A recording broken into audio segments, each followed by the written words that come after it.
জলাশয় এবং খালবিলের হারিয়ে যাওয়া চুনো মাছকে বাঁচাতে মন্ত্রীর অভিনব উদ্যোগ। রাজ্যের মন্ত্রী স্বপন দেবনাথ ভারতীয় ফুটবল দলের প্রাক্তন তিন অধিনায়ক ও প্রশাসনিক আধিকারিকদের নিয়ে হল মেলার উদ্বোধন। বৃহস্পতিবার থেকে পূর্ব বর্ধমান জেলার পূর্বস্থলী ১ নম্বর ব্লকের বাঁশদহ বিলের পাড়ে শুরু হলো খাল বিল চুনো মাছ উৎসব। তবে কেবল খাল বিল নয়, তার সঙ্গে যুক্ত হয়েছে পিঠে পুলি ও প্রাণী পালনও। রাজ্যের মন্ত্রী স্বপন দেবনাথের উদ্যোগে শুরু হয়েছে এই উৎসব। বিগত কয়েক বছরের মতো এবারও নিয়ম করে মন্ত্রীর উদ্যোগে শুরু হলো এই উৎসব। এবছর এই উৎসব রজত জয়ন্তী বর্ষে পদার্পণ করলো। ২৫ বছর ধরে এই অনুষ্ঠানের আয়োজন করে আসছে রাজ্যের বর্তমান প্রাণী সম্পদ উন্নয়ন মন্ত্রী স্বপন দেবনাথ।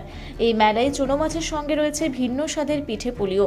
পিঠে পুলির দোকান ছাড়াও এই মেলায় রয়েছে নানান সাংস্কৃতিক অনুষ্ঠানের আয়োজনও।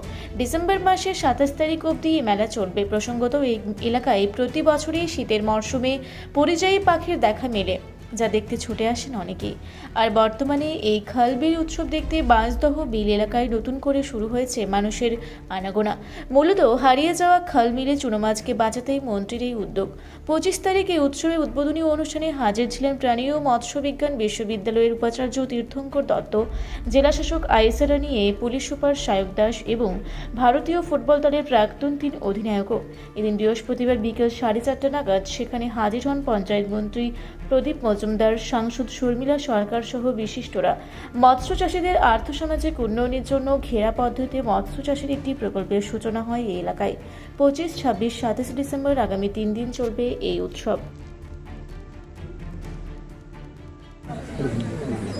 25তম বর্ষে খালবিল, এটা তো উৎসবটা হচ্ছে এই কারণে, এই বিশাল যে গ্রামীণ জলাধার তাকে এই সম্পদকে ব্যবহার করে মাননীয় মুখ্যমন্ত্রী একটা ছড়া লিখে দিয়েছিলেন, কি কবিতার ছড়া, খালবিল আর জলাশয়ে ভরা রূপসী বাংলা কন্যা, ওদের সবাই যত্ন করো, ওরা আমাদের অনন্যা। এই যে জল সম্পদ তাকে কাজে লাগানো। শুধু মাছ চাষ কি, কৃষিকার্যে জল সেচ লাগে, পরিবেশ ভালো থাকে, মাছের উৎপাদন বৃদ্ধি, মৎস্যজীবীরা যাতে উপকৃত হয়, সাধারণ মানুষ সেই জন্যই চেষ্টা। আপনি যখন